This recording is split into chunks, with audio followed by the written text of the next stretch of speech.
Hey guys, welcome to the video. Today it is one thing I wish I knew when I started investing, and today's theme is patience. Alright, let's get into the first slide. So patience is something that I heard about from Gary Vee, and his advice, I found that I could actually apply that to stocks as well. So one thing that Gary Vee mentions a lot is patience. And the thing is, when you apply patience to the stock market, it's like a lot of people in the stock market, they want huge returns really quick. And the thing is, no one, or at least maybe not no one, but a lot of people are just not willing to wait years or maybe decades for those huge returns. And the thing is, in my opinion, at least, patience is key, and it's all about the amount of time that you're in the market. So if you have the patience to stay in the market for a long time, then you'll be rewarded. That's what I think anyway. So yeah. Anyway, that was this slide. Next slide is this. Many of the newer investors that started in mid 2020, it seems like mid 2020 during the big crash. It seems like during that time, the market just recovered really quick, and those newer investors, they had a lot of huge returns really fast. And then the sad thing, in my opinion, is that those investors think that they can get gains like that every single time, when the truth is that's just not the case, at least according to the past prices in the S&P 500. So let's take a look at this chart that I have here. This is S&P 500 mid 2020. Let's say you just started June 26, 2020, when the market was at around 300 a share. So if you started at this point, 300, and then the market is now at 466.35, that would be an increase of $166 per share. So that means that over a time period of about 1.5 years, you would have had an ROI of 55.33%. Now, assuming that ROI went up constantly, like over a year's period, that would have given you a 36.8% ROI for 1 year. If you compare that to the average performance of the S&P 500 or the SPDR, which is about 8 to 10% a year, you'll see that that is roughly four times the average. Four times the average, about. And the thing is, returns this large, at least historically, they don't happen this fast, and they don't happen like this all the time. And the thing is, I feel like a lot of those who started investing in 2020, they expect gains like this 36.8% ROI every year. But the thing is, it's not how the market works. You need patience, because it's not like that every single year. Sometimes it's down even. So the thing is, many of the newer investors, they just don't have the patience to wait years or maybe even decades for huge returns. So for example, S&P 500, or the SPDR, whatever you want to call it, this is SPDR in March 24th of 2000. Per share price was $153.56 according to Google. And then all the way down to 2013, it's roughly the same price, a little bit less, $152.11. So that was roughly what 13 years, over a decade, over 10 years, 13 years. And if you did buy the SPDR back in 2000 and waited till 2013, your money would have been roughly flat, 0% ROI for 13 years. And that was the average performance. And the thing is, you need to have the patience to just keep on holding, even though it's been like a decade and your money has gone down, or maybe it's flat. Because if you can wait, then that'll start to increase in the future. The longer you're in the market, the higher the chances are that you can gain a really good ROI in the market, because back in 2013 it was 152 and now it is 466. So yeah, anyway, that was this slide. Next slide is, as I said before, on average, the market goes up 8 to 10% a year. It can stay flat for several years in a row, and it can even be negative for several years in a row. So yeah, as I said before, the longer you're invested in the market, the higher your chances are of getting those huge returns or large returns. And the thing is that many stocks that crushed the market in 2020, they're kind of lagging in 2021. They're not, maybe they're performing pretty well, but they're not performing as well as they were before. So, for example, Tesla, it is beating the market right now. It's up 66, uh, not 66, 60% over the past year, with S&P 500 up 26%. But the thing is, if you go back to like May, July, you can see that it was lagging the market in this time period right here.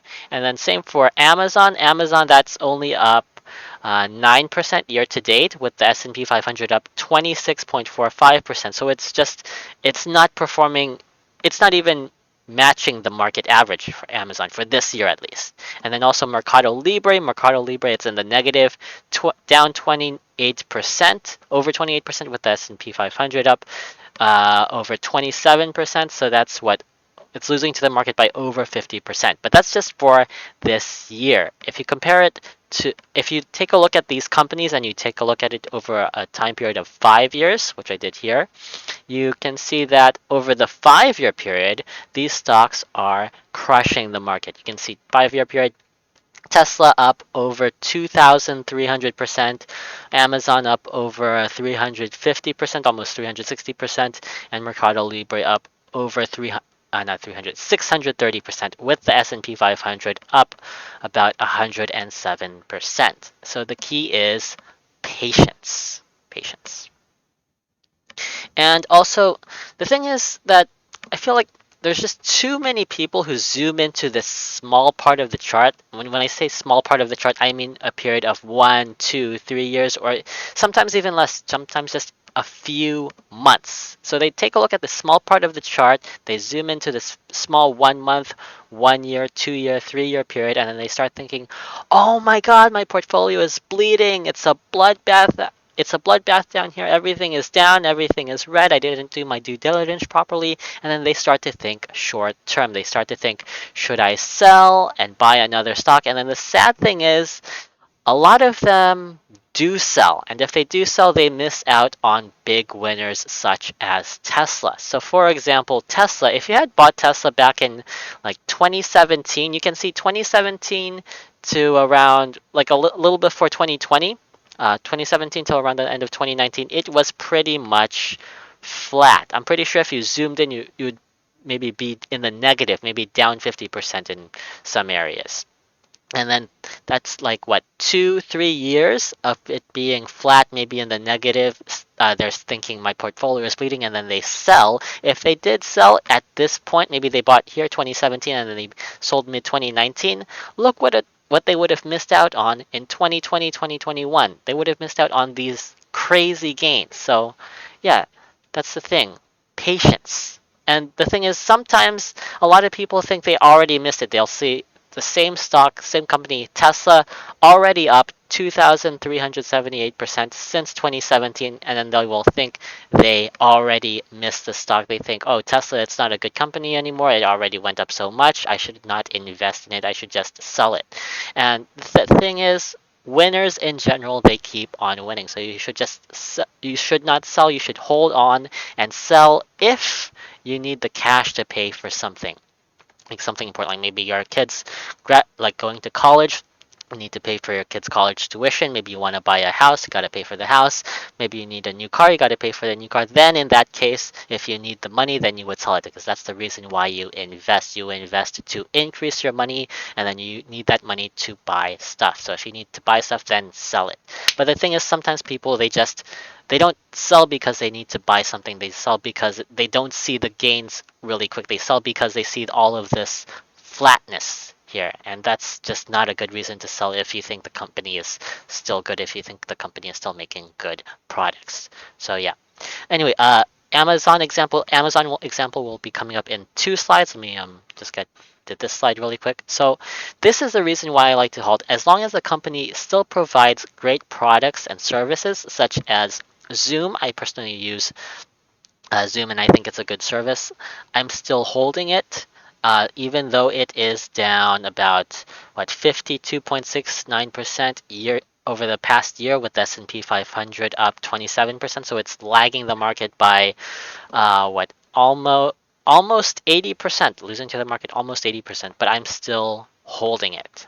That's why patience is important. And then even if I am wrong, I'm not saying that 100% Zoom is gonna skyrocket like crazy. No one can predict the future. I'm not always 100% right. But the thing is, if you hold it, the most you can lose is 100%, and the most you can gain is infinite. So the thing is, if you hold all of your stocks, maybe like you have 10, 20 stocks, let's say 19 go to zero, that one stock, since it can have infinite gains, that can more than make up for all of the losses and even provide you with even more profit. So hold as long as you can.